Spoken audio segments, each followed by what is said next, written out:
The heat shimmered over the dusty plains like liquid silver, bending the horizon into waves that made distance impossible to judge.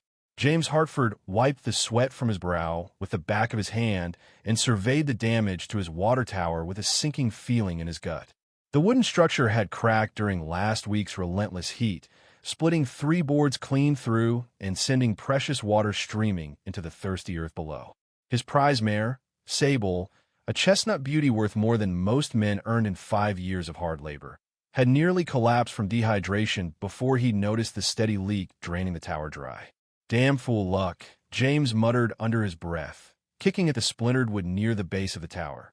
Splinters flew into the air, catching the harsh sunlight. He'd built this ranch with his own 2 hands after making his fortune in the silver mines of Nevada, trading the crowded gambling halls and fancy hotels for open sky and honest work. The decision had cost him friendships and social standing, but he'd never regretted it. Out here, a man could breathe. Out here, the air wasn't thick with lies and manipulation.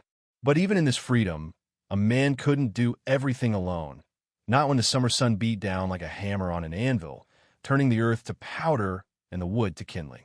The ranch sprawled across 200 acres of some of the finest grazing land in Arizona territory, nestled between red rock formations that glowed like fire at sunset and mountains that promised cool water in their hidden springs. James had chosen this land carefully, spending weeks riding through the territory before finding this perfect valley. He'd built the main house himself, a solid structure of adobe and timber that stayed cool even in the worst heat. The barn was large enough for 20 horses, and the corrals were built to last generations. Everything here spoke of permanence, of a man planning to put down roots and never leave. But for all his planning, James had built for solitude. The house had rooms he never entered, spaces meant for a family he'd convinced himself he didn't need. At 42 years old, he'd grown comfortable with silence, with the company of horses and the vast emptiness of the land. He told himself it was enough. The next morning, as the sun painted the eastern sky in shades of rose and gold, James saddled his best riding horse and headed toward the settlement of Copper Springs. The town was a collection of weathered buildings clinging to existence in the shadow of massive red rock cliffs that looked like giants frozen in stone. A single main street ran through the center, lined with a general store, a saloon, a small church, and a handful of other establishments that served the scattered ranchers and miners who called this harsh territory home. James had avoided town for months, tired of the whispers that followed him wherever he went. The speculation about why a wealthy man would choose isolation over society had grown into wild stories. Some said he was running from the law. Others claimed he'd lost a fortune gambling and was hiding from creditors. A few romantic souls insisted he was nursing a broken heart, that some woman back east had spurned him and driven him into exile. None of it was true, but James had learned that truth mattered little when people preferred their fictions. He tied his horse outside the general store and stepped into the relative cool of the building. The proprietor, a heavy-set man named Hutchins, nodded in greeting but didn't attempt conversation. James appreciated that about Hutchins. The man understood that some folks came to town for supplies, not socializing. After gathering what he needed, nails and rope and other basics, James approached the notice board near the door. He pulled out a scrap of paper and a pencil stub, writing in his careful, blocky script, "Help needed for ranch work, cleaning and repairs. Fair wages. No questions asked." He pinned it to the board next to advertisements for land sales and wanted posters for cattle thieves. "Don't expect you'll get many takers," Hutchins said from behind the counter. "Most folks around here already got their hands full." James shrugged. Maybe not. He expected no response. Most folks in Copper Springs had their own struggles, their own land to tend, their own battles with the unforgiving climate. The few who might need work were already spoken for by the larger spreads to the south, operations that could offer steady employment year-round. James's small operation, run by one man, didn't have that kind of appeal. 5 days later, as the afternoon sun turned the sky the color of hammered copper and molten gold, James was mending a section of fence near the main road when he spotted movement in the distance. A figure walked toward his property, moving with measured, deliberate steps despite the brutal heat that had most sensible creatures seeking shade. As the figure drew closer, James could make out more details. A woman, walking alone, wearing a faded blue dress that had clearly seen better years. A wide-brimmed hat, its edges frayed from sun and wind, shaded her face from the worst of the glare. James set down his tools and walked to the gate, curious despite himself. Visitors were rare out here, and a woman traveling alone on foot was rarer still. As she approached, he could see the sharpness of her features, the way her cheekbones stood out against skin that had been bronzed by sun and hardship. There was no softness to her appearance, only angles and determination. "I've come about the work," she said when she reached the fence. Her voice was steady, though James could hear the exhaustion underneath it, like a river running over stones that had worn it down mile after mile. James studied her carefully, taking in the worn dress, the dust on her boots, the way she held herself with rigid pride despite obvious fatigue. "You know what ranch work entails?" he asked, keeping his tone neutral. "It's not gentle work. The sun's fierce, the labor's hard, and there's no one to help if something goes wrong." "I'm not afraid of hard work," she replied, meeting his gaze directly. Her eyes were green. He noticed the color of spring grass after rain, striking against her weathered face. "My name is Sarah Morgan. I can clean, mend, cook if needed. I learn quick, and I don't complain." James nodded slowly, weighing his options. He needed help, that was certain, and there was something in this woman's bearing that suggested she meant what she said about hard work. "Pay is 50 cents a day," he said. "You'll start at dawn, work until the day's tasks are done. I provide water and a meal at midday if you want it." "Agreed," Sarah said simply, without negotiation or questions about the specifics of the work. "You'll start tomorrow then," James said. "Dawn comes early out here." Sarah nodded once, turned, and walked back down the road without another word. James watched her go, noting the determined set of her shoulders, the way she didn't look back or hesitate. Whatever had brought her to his gate, she wasn't someone who wasted time on pleasantries or unnecessary conversation. That evening, as James sat on his porch watching the sunset paint the rocks in shades of crimson and purple, he found himself thinking about the mysterious woman. Where had she come from? Where was she going as she walked back down that long, dusty road? The nearest settlement was Copper Springs, a good hour's walk in this heat. Was she staying there? And if so, why take work so far from town? The questions nagged at him through the evening and into the night, though he couldn't have said why. He'd hired day laborers before, men passing through who needed quick cash. They'd worked for a few days or weeks and moved on, and James had never given them a second thought. But something about Sarah Morgan had lodged in his mind like a burr, impossible to ignore. She arrived before sunrise the next morning, appearing like a ghost through the pre-dawn gray that turned the world into soft shadows. James was already up, as was his habit, feeding the horses their morning grain. He heard her footsteps on the hard-packed earth and turned to see her standing at the barn entrance, her hat in her hands, waiting for instruction. "Morning," James said, nodding toward a broom leaning against the wall. "You can start with sweeping out the stable floors. Straw and manure goes in the pile behind the barn. Water troughs need scrubbing after that." Without a word, Sarah hung her hat on a nail, rolled up her sleeves, and got to work. James continued with his own tasks, but found himself watching her out of the corner of his eye. She moved through the stable like water, finding its course, efficient and thorough, attacking each task with fierce determination. There was no hesitation in her movements, no wasted motion. She swept with long, powerful strokes that sent dust billowing out the barn door. When she moved to the water troughs, she scrubbed with such vigor that James half expected the metal to shine like silver when she was done. By mid-morning, the temperature had climbed to punishing levels. Heat radiated up from the ground in visible waves, and even the horses stood with their heads lowered, conserving energy. James brought a canteen of water to where Sarah was mucking out the stalls and offered it to her. She accepted it with a brief nod of thanks and drank sparingly, just enough to wet her throat before handing it back. James noticed her hands, already reddened from the work, with calluses that spoke of long familiarity with hard labor. "You can rest in the shade," he said, gesturing toward the cottonwood tree near the barn. No one expects you to work through the worst heat. Sarah shook her head. I'm Fine. There's work to be done. James frowned but didn't argue. He learned long ago that some people carried their pride like armor, and trying to strip it away only made them defensive. Instead, he returned to his own work, repairing tack in the relative cool of the barn, while keeping an ear out for any sign that Sarah was pushing herself too far. By midday, she'd accomplished more than James had expected in 2 full days. The stable floors were clean enough to eat from, the water troughs gleamed, and every piece of equipment had been organized with military precision. When James offered her bread and cold meat for the midday meal, she shook her head.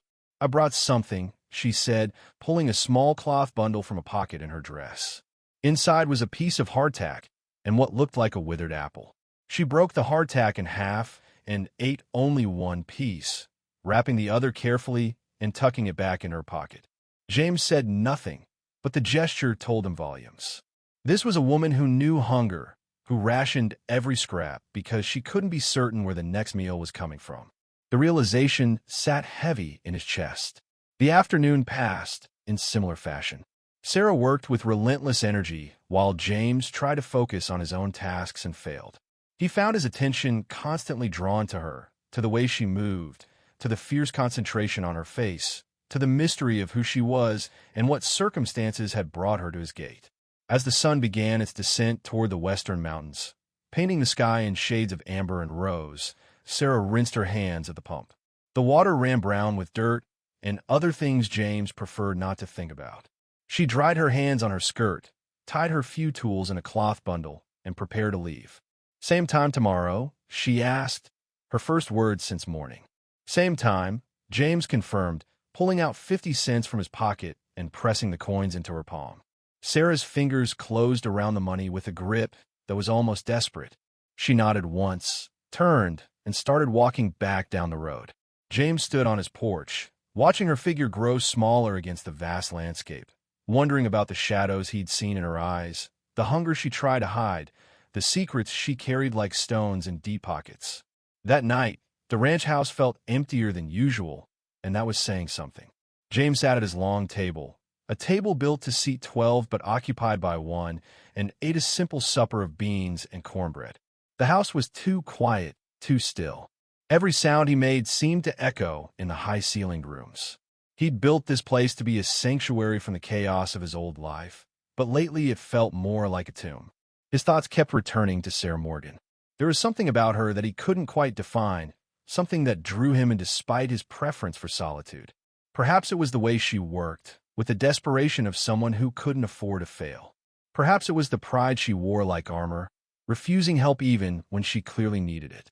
Or perhaps it was simply that she seemed as alone as he was, and some part of him recognized a kindred spirit. The pattern continued for days. Sarah arrived before dawn, worked with relentless energy through the scorching hours, and left before the evening cool settled over the land. She accepted her wages with a quiet nod and disappeared down the dusty road that led toward the rocky hills to the east. She never asked for more than the agreed-upon pay. She never asked to rest or to leave early. She simply worked, hour after hour, with a determination that was almost frightening in its intensity. James tried to learn more about her through casual conversation. "You have family in Copper Springs?" he asked one morning while they worked together to repair a section of fence that the horses had damaged. "No," Sarah said, her hand steady as she threaded wire through the posts. "Where do you stay then?" James pressed, trying to keep his tone light and unconcerned. "I have a place," she replied, offering nothing more. The wall was clear. Sarah Morgan wasn't interested in sharing her story, and James had to respect that, even as his curiosity grew more intense with each passing day. He tried offering additional considerations, hoping to make her life a little easier.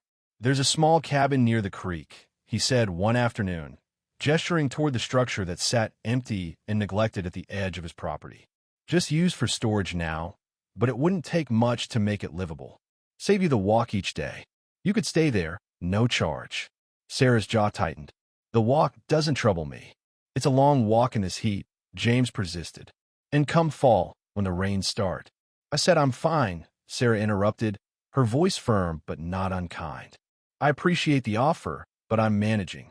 There was pride in her refusal, a determination to remain independent that James recognized because he saw it in himself every time he looked in the mirror. Whatever circumstances had brought her to his gate, she wasn't looking for charity or pity. She wanted to earn her way, to owe nothing to anyone. But the refusal only deepened the mystery. If she wasn't staying in town, and she wasn't staying on his property, where exactly was she going each evening? The question haunted James through his solitary dinners and long, empty nights. One afternoon, about 2 weeks after Sarah had started working at the ranch, James was checking the water tower repairs when movement near the gate caught his eye. A young boy stood there, no more than 8 years old, with sun-bleached hair that stuck up in all directions and bare feet covered in dust from the road. The child seemed uncertain, shifting his weight from foot to foot as if debating whether to come closer or run away. James set down his tools and walked over, keeping his movements slow and unthreatening. "Help you, son," he called out when he was close enough not to shout. The boy jumped, startled by being addressed directly, but held his ground. He clutched a small bundle wrapped in faded cloth, holding it out toward James with both hands. "My mama said to bring this," the boy said, his voice small but clear. "She said to say thank you for the work and the fair wages."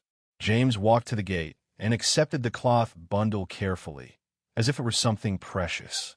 When he unwrapped it, he found 3 biscuits inside, still slightly warm from recent baking. They were simple, made with minimal ingredients, but crafted with obvious care. Each one was perfectly round, golden brown on top, the kind of biscuits that spoke of a practiced hand and precious ingredients used sparingly. "Your mama's name, Sarah?" James asked gently, though he already knew the answer. The boy nodded quickly, his eyes darting toward the road as if checking for pursuers. "I should go," he said, the words tumbling out in a rush. "I'm not supposed to be gone long." "Wait," James said, but the boy had already turned and was running back down the road, his bare feet kicking up small clouds of dust with each step. James stood there for a long moment, holding the biscuits and staring after the retreating figure. "A son." Sarah had a son. The realization rearranged everything James thought he knew. She wasn't just a woman alone looking for work. She was a mother, and if one child had come, there might be others. The pieces of the puzzle began falling into place. Her urgent need for work, the way she rationed water and food, her refusal to accept anything beyond the agreed wage, the deliberate secrecy about where she lived, the way she saved half her midday meal. That evening, James couldn't concentrate on anything. He paced the porch as the sun set, the 3 biscuits sitting on a plate in his kitchen, untouched. He'd seen poverty before, knew its signs well from his years in mining camps and frontier towns. But seeing it connected to Sarah, to that fierce, proud woman who worked like her life depended on it, made it personal in a way that was impossible to ignore. Where was she living? Where were her children? How many did she have? The questions burned in his mind like brands. He thought about the way she walked down that road each evening, disappearing into the rocky hills to the east. He thought about the hunger he'd seen in her eyes when she looked at the simple food he offered. He thought about a young boy with bare feet bringing biscuits as payment for kindness that shouldn't need repaying. That night, sleep eluded James completely. He lay in his bed, staring at the ceiling, listening to the night sounds of the ranch. The horses shifting in their stalls, the wind whispering through the cottonwood trees, the distant yip of coyotes hunting in the hills. Somewhere out there, Sarah and her children were sleeping. But where? And in what conditions? By the time the false dawn began lightening the eastern sky, James had made a decision. He needed to know, not to intrude, not to embarrass Sarah or violate her privacy, but because not knowing was eating him alive. If she and her children were in danger or living in conditions that were unsafe, he had the means to help. And more than that, he found himself wanting to help in a way that surprised him with its intensity.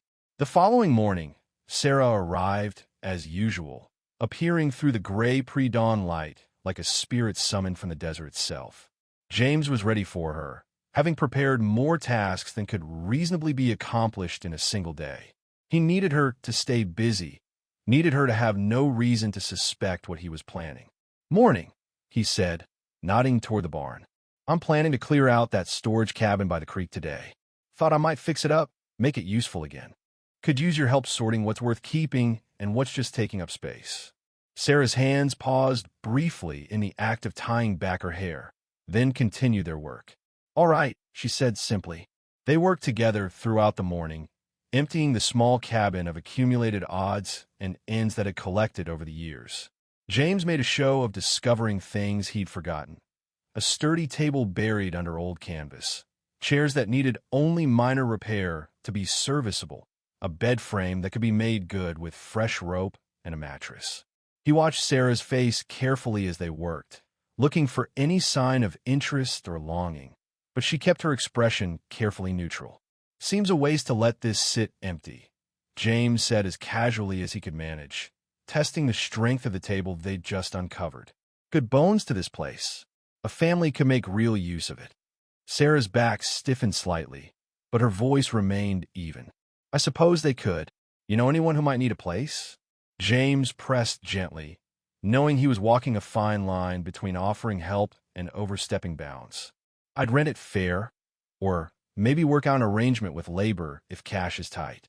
For a long moment, Sarah said nothing. She continued working, organizing tools and equipment with precise, careful movements. Then she set down the crate she'd been carrying and turned to face him. Her eyes, those striking green eyes, met his with a mixture of wariness and desperate hope that made his chest tighten. "Why are you doing this?" she asked quietly, her voice barely above a whisper. "Why do you care where I live or what my circumstances are?" James could have deflected, could have maintained the fiction that he was simply making practical use of an empty building. Instead, he chose honesty. "Because I saw your son, the boy who brought the biscuits, and because I've watched you work yourself to exhaustion every day for 2 weeks, saving half your food and rationing water like it's more precious than gold. You don't have to tell me your story, Sarah, but I'm not blind. You're fighting something, and you're doing it alone, and no one should have to do that, especially not when they have children depending on them." Sarah's face went pale, then flushed with color. "You followed me," she said, but it was a question more than an accusation. "Not yet," James admitted, "but I've thought about it. I've thought about it every single evening as I watch you walk down that road. Because I keep wondering what you're walking toward, and whether it's safe, and whether you and your children are sleeping with a solid roof over your heads." "I can't accept charity," Sarah said, her voice tight with emotion she was fighting to control. "We've managed this far on our own. We'll continue to manage." "It's not charity," James replied firmly, taking a step closer, but careful not to crowd her. "You work harder than any 3 men I've ever hired. You'd be doing me a service by living in that cabin, keeping it maintained, making sure it doesn't fall into complete disrepair. And if you have children old enough to help around the ranch, well, I could use the help. They'd earn their own wages, fair and square. Everything legal, everything proper." Sarah looked toward the creek, where water burbled over smooth stones that had been polished by centuries of flow. Then she looked back at the cabin with its solid walls and intact roof, such a contrast to whatever she was currently calling home. James could see the war in her expression, pride battling against the welfare of her children, independence struggling against practical need. "How many children do you have?" James asked softly. Sarah's jaw worked for a moment before she answered. 4. Jack, who you met. Mary, she's the oldest at 12. Daniel and Emma, they're 6 and 9. 4 children. The words hit James like a physical blow. 4 children that Sarah was somehow keeping alive and fed on 50 cents a day and whatever other work she could scrape together. "Then let me help," James said, not as charity, but as an employer offering housing to his workers. "We draw up papers, make it all legal and proper. You pay your way with labor, just like you want. But Sarah, those children need more than pride. They need safety and shelter and the chance to be children instead of worrying about where their next meal is coming from." Sarah's eyes shimmered with tears she refused to let fall. Her throat worked as she swallowed hard, fighting for control. "We'd pay our way," she said finally, her voice rough with emotion. "Every cent. No special treatment, no favors. We earn what we get. Wouldn't expect anything less, James agreed, feeling relief wash over him like cool water on a hot day. Wouldn't respect you if you wanted it any other way. That evening, instead of disappearing down the road, Sarah stayed long enough to explain her situation to James. They sat on the porch of the creek cabin, watching the light fade from the sky, and she told him about her husband who'd left when Emma was born, about the small place near Copper Springs where they'd lived until the landlord had made his intentions clear, about taking the children and running before he could follow through on his threats, about the lean-to they'd been living in for the past 3 months, hidden in the rocky hills where no one would think to look. It's not safe, she admitted, her voice hollow with exhaustion. Every storm that comes through, I'm terrified the whole thing will collapse. And when winter comes, she trailed off, unable to finish the thought. Then it settled. James said firmly, tomorrow you bring the children here. We'll get the cabin set up properly, and you can all move in as soon as it's ready. Sarah nodded, and for the first time since James had met her, he saw her shoulders relax, as if a weight had been lifted that she'd been carrying for far too long. True to her word, Sarah arrived at dawn 2 days later with all 4 children in tow. James was waiting on the porch, having spent the previous day preparing the cabin with basic necessities. Beds made up with clean linens, the pantry stocked with simple staples, lanterns filled with oil, and firewood stacked neatly beside the door. The oldest girl, Mary, walked at her mother's side with her head held high despite her shabby dress and worn shoes. She carried the youngest child, Emma, on her hip. Emma clung to her sister with wide, uncertain eyes, taking in the ranch with obvious trepidation.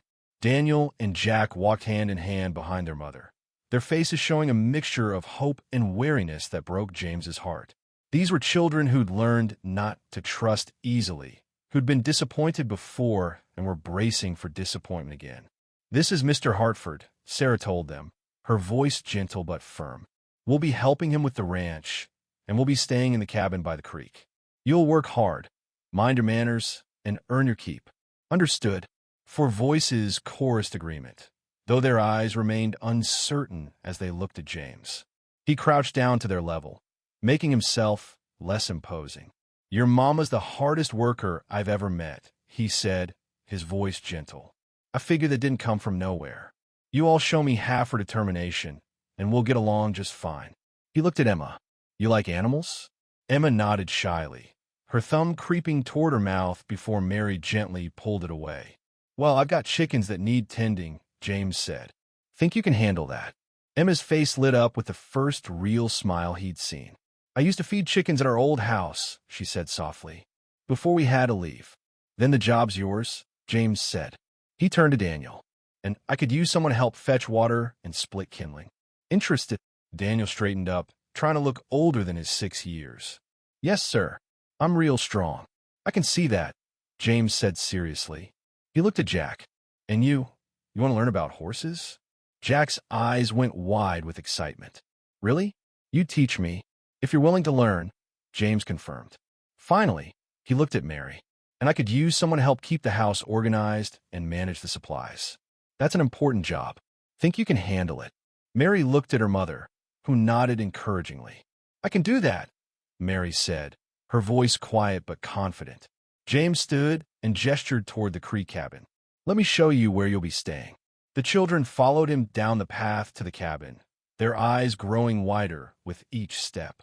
When James opened the door and they saw the beds made up with real quilts, the stocked pantry, the table set with plates and cups, Emma burst into tears.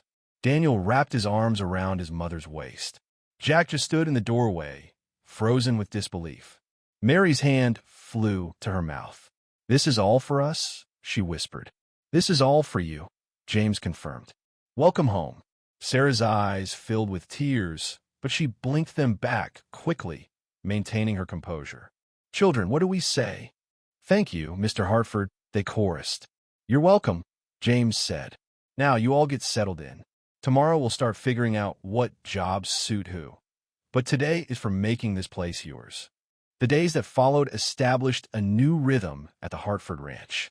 Sarah continued her work with the same fierce dedication. but now she didn't vanish at sunset. The children adapted to ranch life with surprising speed, each finding their place in the daily routines. Mary proved to have a sharp mind and gentle manner that made her invaluable in managing the household. She learned to track supplies, plan meals, and keep the accounts with precision that impressed James. She also took to reading with voracious enthusiasm, devouring every book in James's collection and asking thoughtful questions that led to long evening discussions. Daniel threw himself into his assigned tasks with determination, learning to split kindling with proper technique and taking pride in his growing strength. He'd carry water buckets that were almost too heavy for him, his face set with concentration, refusing to accept that he was still small. Emma tended the chickens with such gentle care that the birds would come running when they saw her. She talked to each one, naming them and learning their individual personalities. She also discovered a talent for gentling the ranch horses, approaching them with quiet confidence that even the skittish ones responded to. Jack became James's shadow, following him through daily rounds and absorbing everything like a sponge. He wanted to learn about horses, about cattle, about how to read the weather and the land. His questions were endless, and James found himself enjoying the role of teacher more than he'd expected. Sarah watched these interactions with guarded eyes at first, always alert for any sign of impropriety or hidden motives. But as days turned into weeks, James proved consistent in his respectful distance and genuine interest in helping her children learn and grow. He never raised his voice, never showed impatience with their mistakes, never demanded anything beyond honest effort. Slowly, almost imperceptibly, Sarah began to relax. Her shoulders lost some of their rigid tension. She smiled more often, particularly when watching her children play in the evening after chores were done. The sharp angles of hunger began to soften from her face as regular meals did their work. One evening in mid-August, as the sun painted the red rocks amber and gold, James found Sarah sitting on the porch of the creek cabin, mending one of Jack's shirts by the last light of day. Her fingers moved with practiced efficiency, each stitch small and neat. James had walked down ostensibly to check a section of fence that ran near the cabin, but found himself drawn to the domestic scene. "May I sit?" he asked, gesturing to the other chair on the small porch. Sarah glanced up, then nodded, her needle continuing its steady work. "It's your porch. Feels more like yours now," James said, settling into the chair with a slight grunt. "You've made it a home." From inside the cabin came the sound of children's laughter. Mary was teaching the younger ones a counting game, her patient voice guiding them through the numbers. Through the open door, James could see them gather on the floor, their faces bright with concentration and joy. They sat in comfortable silence for a while, listening to the children and the evening sounds of the ranch. Horses nickering softly in their stalls, birds settling into the cottonwood trees, the eternal whisper of water over stones in the creek. "I should thank you properly," Sarah said finally, breaking the silence. "For all this. For giving us a chance when no one else would." "You work harder than any 3 men I could hire," James replied, watching the play of dying light on the water. "You've more than earned your place here." "It's more than work," Sarah insisted, her hands stilling on her mending. "You didn't have to take us in. Most men wouldn't have. Most men would have." She trailed off, not finishing the thought, but James understood what she meant. Most men would have expected something in return, something she wasn't willing to give.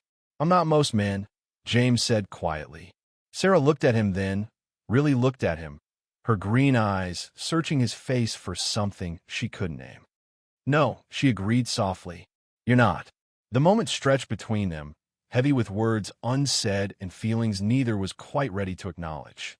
Then Sarah returned to her mending, and James watched the last light fade from the sky, and they sat together in a silence that felt less lonely than either had experienced in years. As summer deepened into its hottest, driest weeks, life on the Hartford ranch settled into comfortable patterns. James found himself manufacturing reasons to visit the creek cabin in the evenings, checking on repairs that didn't need checking, asking Sarah's opinion on matters he could easily decide himself, bringing small gifts for the children that he carefully framed as practical necessities rather than indulgences. A book of arithmetic for Mary, because she'll need to understand numbers if she's going to manage supplies properly. a small knife for Daniel, because every boy on a ranch needs to learn to whittle safely, a set of colored ribbons for Emma, because the chickens will be easier to tell apart if she marks them, a worn leather belt for Jack, because he's growing so fast his pants won't stay up without one. Sarah seemed to understand the pretense, but didn't call him on it. Instead, she began to reciprocate in small ways. She'd leave fresh bread cooling on his porch when she knew he'd been working through the midday meal. She'd mend tears in his shirts without being asked. She'd organize his chaotic pantry and stockroom, bringing order to spaces that had devolved into chaos during his years alone. It was Mary who first noticed what was happening between her mother and James, though she said nothing about it. She simply watched with knowing eyes that were too old for her 12 years, seeing the way her mother's face softened when James approached, the way James's voice gentled when he spoke to Sarah, the way they found excuses to be near each other. One afternoon in late August, James was showing Jack how to properly groom a horse when a small commotion near the cabin caught his attention. He looked up to see a boy standing at the gate, no more than 10 years old, looking nervous and uncertain. But this wasn't one of Sarah's children. This was someone else. "Help you," James called out, handing the curry comb to Jack and walking toward the gate. The boy shifted his weight from foot to foot, clutching a small basket. His hair was a tangled mess, and his cheeks were streaked with dirt that looked like it hadn't been washed in days. "You the one who gave food to my friend Jack?" he asked. James blinked, surprised. "I suppose I am," he said carefully, studying the boy's worn clothes and bare feet. The boy lifted the basket with both hands, and James could see half a dozen eggs nestled inside, still warm from the hen. Some had tiny feathers clinging to the shells. "Jack told me you was fair. Said you helped his mama when nobody else would. My mama says we should never come empty-handed when someone's shown kindness." James felt something twist in his chest, a combination of humility and warmth that caught him off guard. He took the basket carefully, as if holding something fragile and sacred. "Thank you," he said, his voice quieter than usual. "What's your name, son?" "Tommy," the boy said. "We live over the ridge. Pa died last winter, and Ma's been struggling. Jack said maybe you might have work sometime." James looked at the eggs, then at the hopeful face of the boy who'd walked miles in the heat to deliver them. "Tell your mother to come see me next week. I might have something." Tommy's face broke into a wide smile. "Really? Thank you, sir." He turned and ran back down the path, his bare feet kicking up dust. James stood there for a long moment, staring at the eggs, feeling the weight of responsibility settling over him like a familiar coat. He'd come to Arizona territory to escape the complications of other people's needs, to live a simple life without the entanglements of society. But somehow, without meaning to, he'd become part of a community. Sarah and her children had opened a door he'd thought permanently closed. That night, James placed the eggs in a bowl on his kitchen table. Beside them, he left a note in his rough, blocky handwriting. "Thank you. And tell your friend that every gift doesn't need to be repaid, but kindness should always be passed forward." He doubted Tommy would ever see it, but writing it made him feel more connected to something larger than his solitary existence. Over the following weeks, James found himself looking at his ranch with new eyes. The isolation he'd once prized now felt less like freedom and more like waste. He had land, resources, the ability to help people who needed it. Sarah had shown him that. Her fierce pride and determination to provide for her children had awakened something in him, a sense of purpose beyond mere survival.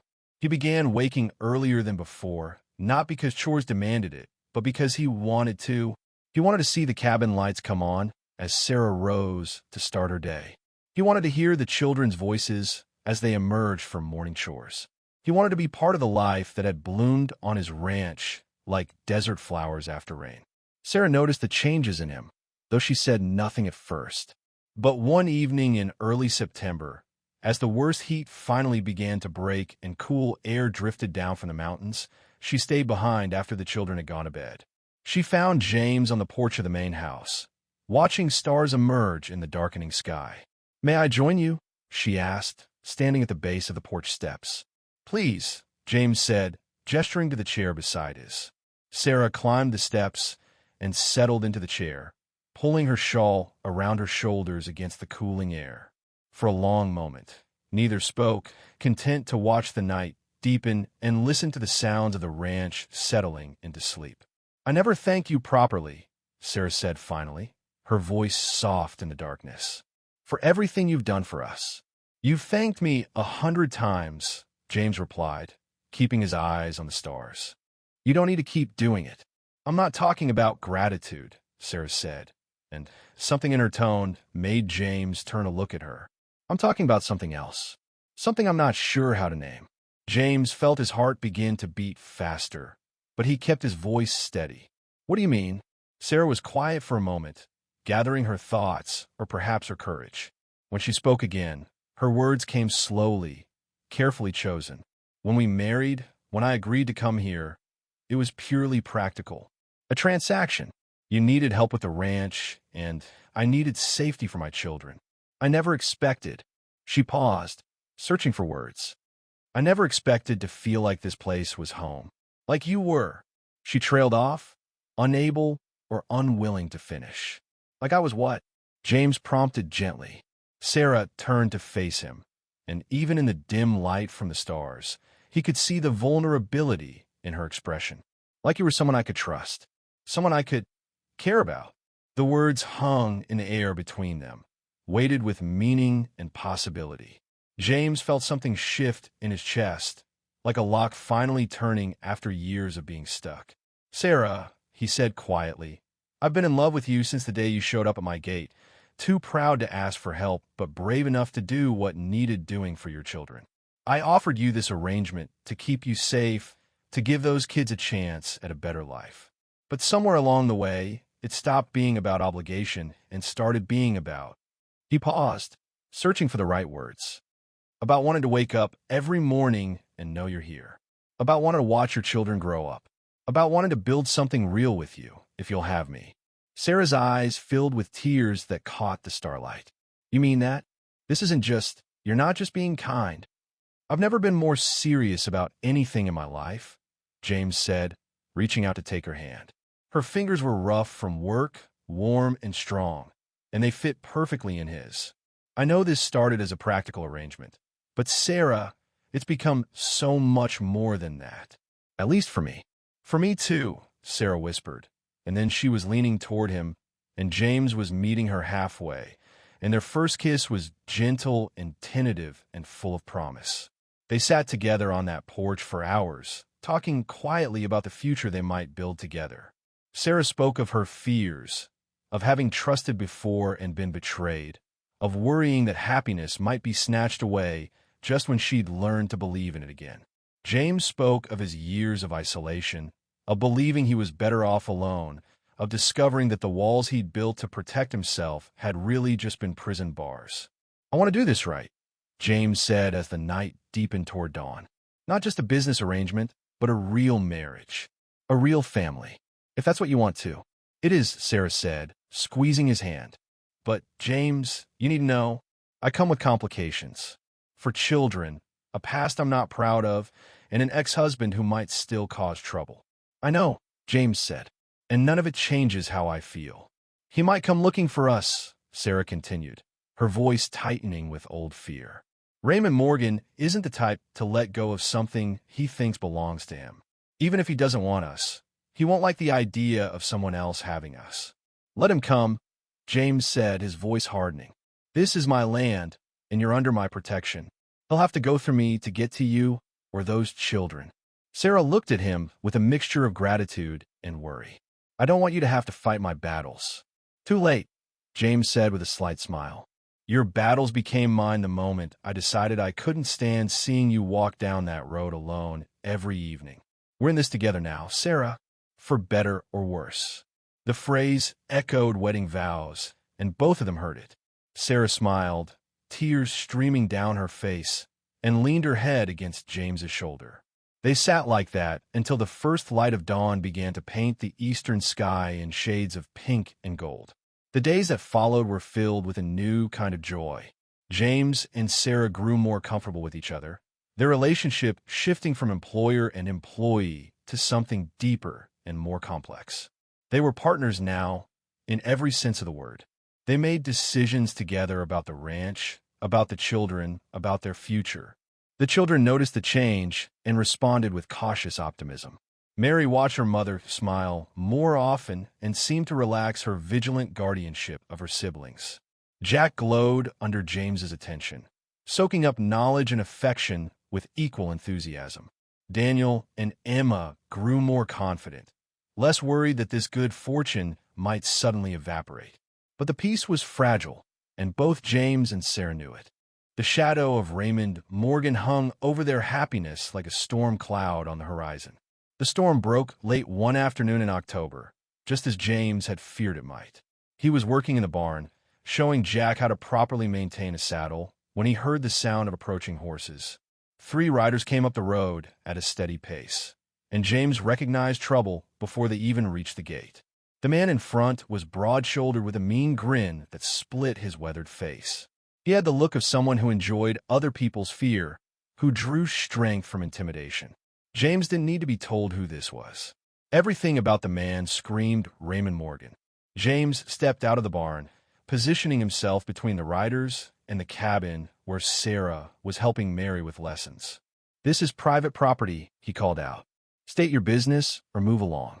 Raymond dismounted with exaggerated leisure, his 2 companions following suit. They were hired muscle, James could tell, the kind of men who'd do anything for money and ask no questions. "Well now," Raymond drawled, his voice oily with false friendliness. "You must be the rich fellow who's been keeping my wife and kids." "Sarah's not your wife anymore," James said, his voice level but hard. "You gave up that right when you abandoned them." Raymond's grin widened, showing teeth stained from tobacco. "That's not how the law sees it, friend. A man's got rights to his family.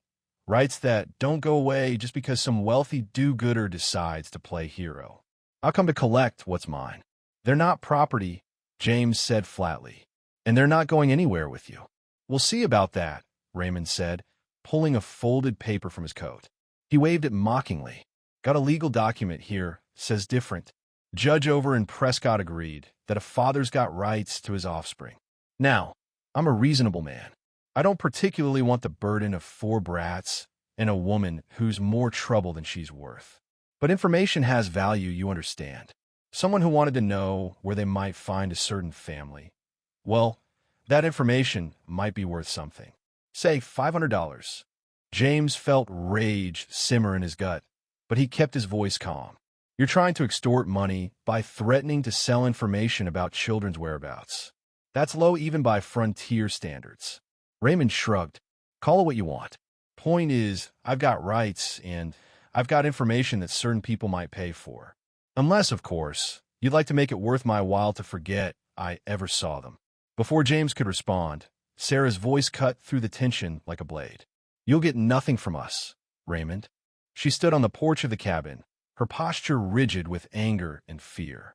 Behind her, James could see Mary ushering the younger children deeper into the cabin, away from the confrontation. Raymond's face twisted into something uglier than his usual sneer. "There's my darling wife, looking well-fed and comfortable. Guess spreading your legs for money worked out better than I thought it would." James moved before he consciously decided to, his fist connecting with Raymond's jaw with a satisfying crack. Raymond staggered back, and his 2 companions immediately moved forward, hands going to the guns at their belts. "I wouldn't," said a calm voice from the side. Everyone turned to see Jed Patterson, James's nearest neighbor, standing with a shotgun aimed steadily at Raymond's men. His wife, Martha, was beside him, clutching an old revolver with shaking hands but determined stance. "We heard there might be trouble," Jed said, his weathered face grim. "Thought we'd ride over and make sure everything stayed peaceful." Martha added, "You boys put those guns down real slow, or you'll be explaining to the sheriff why you drew weapons on one of the most respected ranchers in the territory." Raymond's men hesitated, looking at their employer for guidance. Raymond wiped blood from his lip, his eyes darting between James, the Pattersons, and the cabin where Sarah stood watching with fierce intensity. "This isn't over," Raymond growled. "I've got rights, and I'll get what's owed me." "You've got nothing," James said coldly. "And if you come back here If you so much as think about threatening Sarah or those children again, I'll make sure every rancher and lawman in Arizona territory knows exactly what kind of man you are.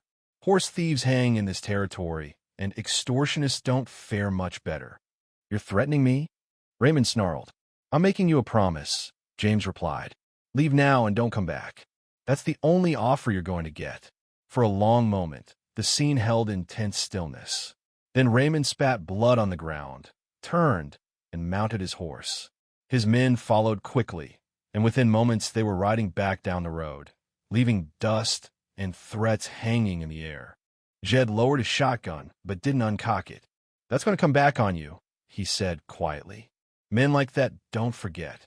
I know, James said, but I won't stand by while he threatens Sarah and the children. Martha had already hurried to the cabin, wrapping her arms around Sarah, who was shaking despite her brave face. You're safe now, dear, Martha murmured. We won't let anything happen to you or the little ones. That evening, after the Pattersons had left with promises to keep watch and spread word among the neighboring ranches, James and Sarah sat in the main house while the children slept in the cabin. Mary had agreed to watch over her siblings, understanding without being told that the adults needed to talk. He'll come back, Sarah said, her voice hollow. He won't let this go. Raymond's never been able to stand losing, especially not to someone he sees as having more than him. Then we'll be ready, James said, but Sarah shook her head. You don't understand. He's mean, James. Mean in a way that doesn't care about consequences. He'll find a way to hurt us, even if it hurts him too. James reached across the table and took both her hands in his. Sarah, look at me.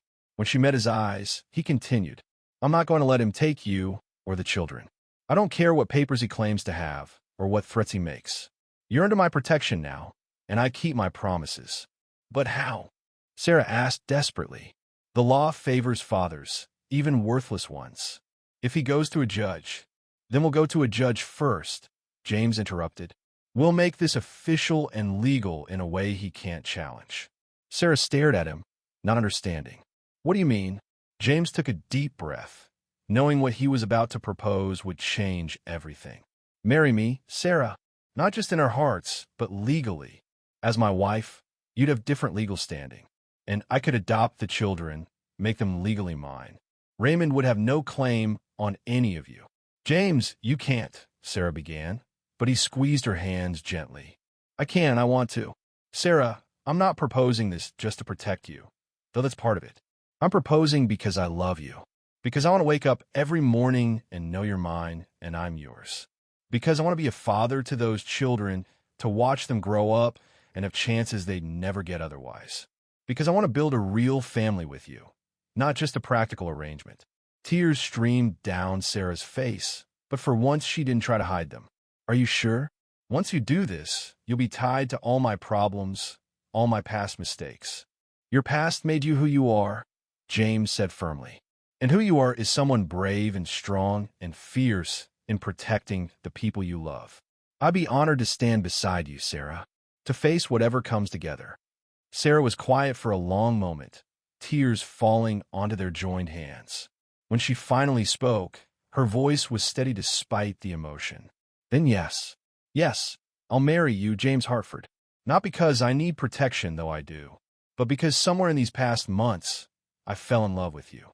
With your quiet strength and your kindness and the way you look at my children like they matter. Yes, I'll marry you. James felt relief and joy wash over him in equal measure. He stood and pulled Sarah to her feet, wrapping his arms around her in an embrace that was both tender and protective. She buried her face in his chest, and he rested his cheek on top of her head, and they stood like that for a long time, drawing strength from each other. The next morning, James rode to Copper Springs before dawn. He went straight to Judge Willoughby, a man he'd helped years ago with a business investment. The judge was an early riser and welcomed James into his office with curiosity. This must be important, Willoughby said, pouring 2 cups of coffee. You're not usually one for dawn visits. James explained the situation quickly. Sarah's past, Raymond's threats, and his own desire to protect her and the children through legal marriage and adoption. Judge Willoughby listened carefully, his expression growing more serious as the story unfolded. "Raymond Morgan," he said thoughtfully. "I've heard of him. Nothing good. The man's got a reputation for violence and intimidation." He paused, then looked at James directly. "You understand what you're taking on? For children, an angry ex-husband who won't give up easily, and all the complications that come with it." "I understand," James said, "and I want to do it anyway." The judge smiled slightly. "Then I'll perform the ceremony this afternoon if you can bring Mrs. Morgan and the children to town. And I'll begin the adoption proceedings immediately. With my signature, Raymond Morgan will have no legal claim on any of them." "Thank you," James said, relief flooding through him. "Don't thank me yet," Willoughby warned. "Morgan's the type to push back hard. You'll need to be prepared for trouble." "I am," James said simply. He returned to the ranch and explained the plan to Sarah. She dressed in her best dress, still simple but clean and carefully mended. The children put on their Sunday clothes, sensing the importance of the occasion even if they didn't fully understand it. The ceremony was brief and functional, held in the judge's office with his clerk as witness. Sarah's voice trembled slightly as she spoke her vows, but James's was firm and clear. When Judge Willoughby pronounced them husband and wife, James gently took Sarah's hand, a gesture that spoke of partnership rather than possession. The adoption papers were signed next, with James formally taking legal responsibility for Mary, Jack, Daniel, and Emma Hartford. The children watched with wide eyes, not fully grasping the legal implications, but understanding that something important had happened. "You're all Hartfords now," the judge said kindly, smiling at the children. "You've got a good man here in Mr. Hartford. Treat him right, work hard, and make him proud." "Yes, sir," they chorused, and Emma slipped her small hand into James's with complete trust. The ride back to the ranch was quiet, everyone processing what had just happened. Sarah sat close to James on the wagon seat, and he could feel her gradually relaxing as the reality settled in. They were safe now, legally protected, a real family. But Raymond Morgan wasn't finished. 3 nights after the wedding, disaster struck. James woke to the sound of shattering wood and frightened horses screaming. He grabbed his rifle and ran outside in his nightshirt to find chaos. The barn door had been smashed open, and someone had deliberately spooked the horses, sending them stampeding into the night. On the barn wall, gouged deep into the wood with a knife or chisel, were words that made his blood run cold. "You stole what was mine. You'll pay." James's first thought was for Sarah and the children. He ran to the main house where they'd all been sleeping since the wedding, relief flooding him when he found them safe. Sarah was already up, having heard the commotion, gathering the children protectively. "Is it him?" she asked, her voice tight. "Had to be," James said grimly. "Get the children into the root cellar. Lock it from inside, and don't come out until I tell you it's safe." "James," Sarah began, fear in her eyes. "Please," he said firmly. "I need to know you're all safe. I can't focus on anything else if I'm worried about you." Sarah nodded and began ushering the children toward the cellar. Mary carried Emma, while Jack and Daniel clung to their mother's skirt. As soon as they were secured, James set about damage control. He couldn't chase the horses in the dark, not without risking injury to himself or them. Instead, he checked the rest of the property, looking for further sabotage.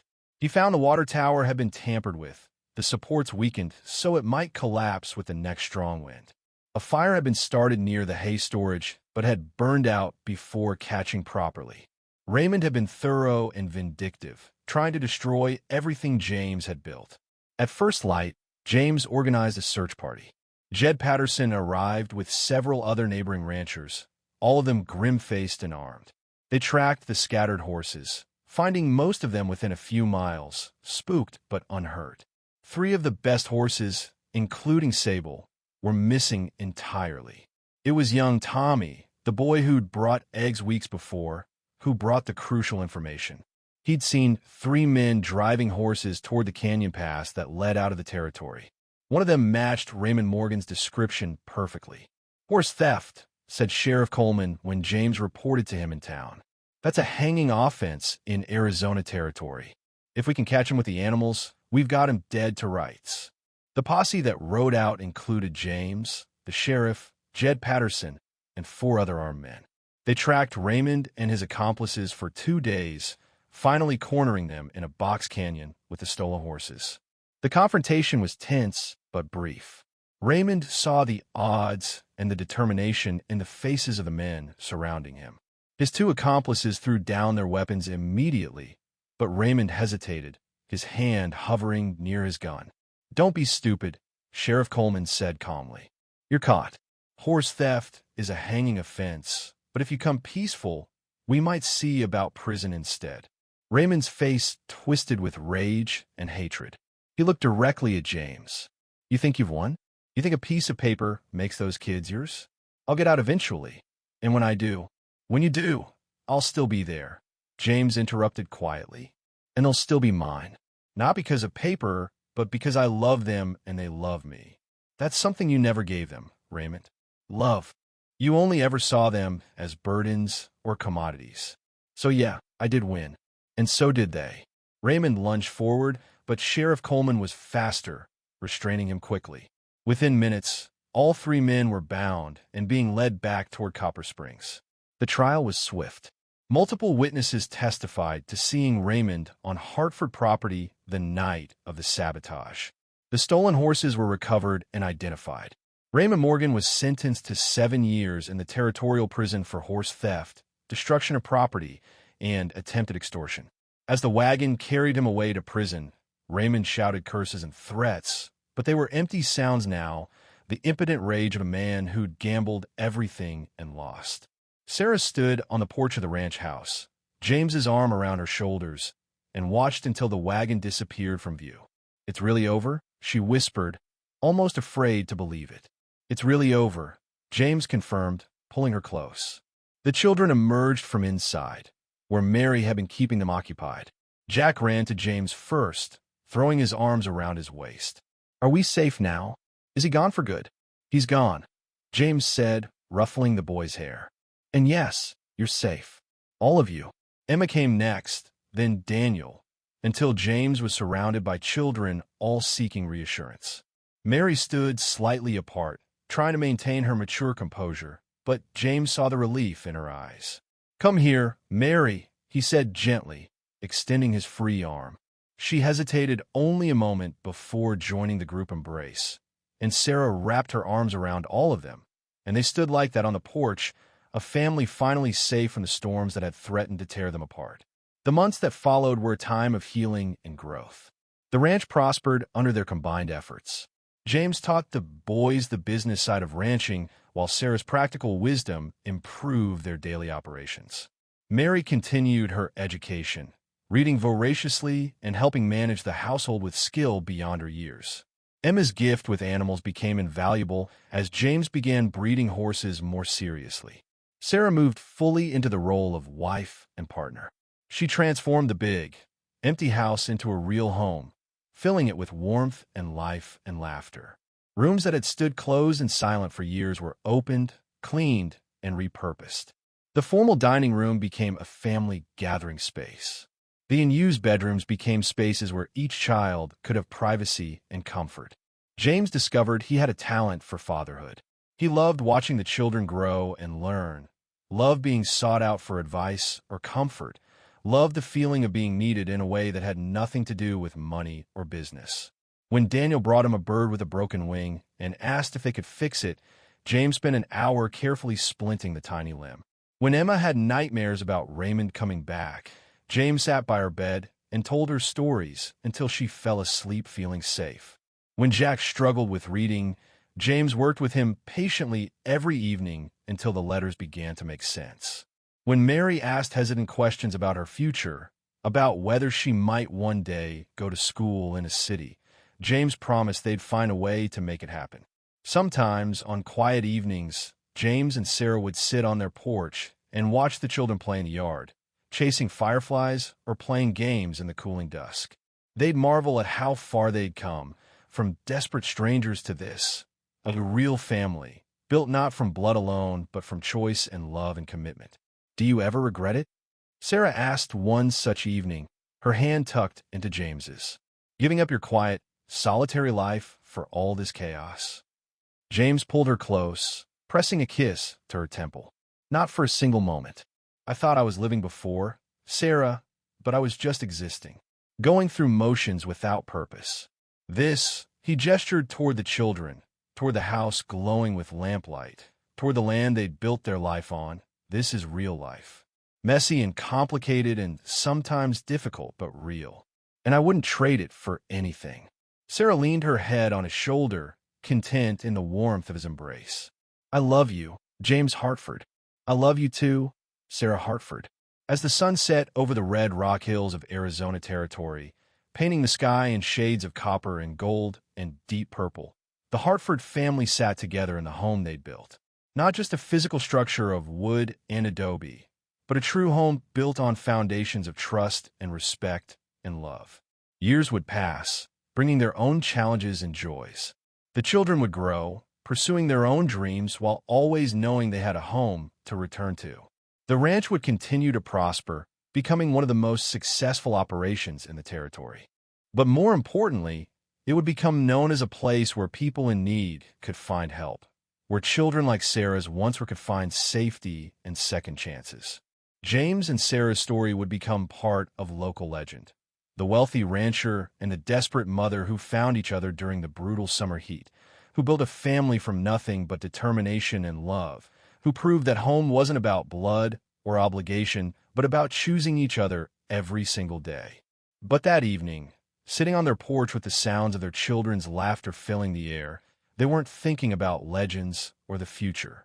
They were simply present, living fully in the moment they'd fought so hard to create. A moment of peace and belonging, of safety and love, of finally having found their place in the world. The ranch would continue to grow, their family would expand with grandchildren in time, but the core of it would always be this. Two people who'd been broken by life finding wholeness in each other. For children who'd known hunger and fear discovering what it meant to be cherished and safe, and a house that had been built for solitude, transforming into a home filled with love. And as the stars began to emerge in the darkening sky, James Hartford looked at his wife and children and knew, with absolute certainty, that he'd found something more valuable than all the silver he'd ever mined, more precious than all the land he'd acquired. He'd found family, he'd found purpose, and he'd found home.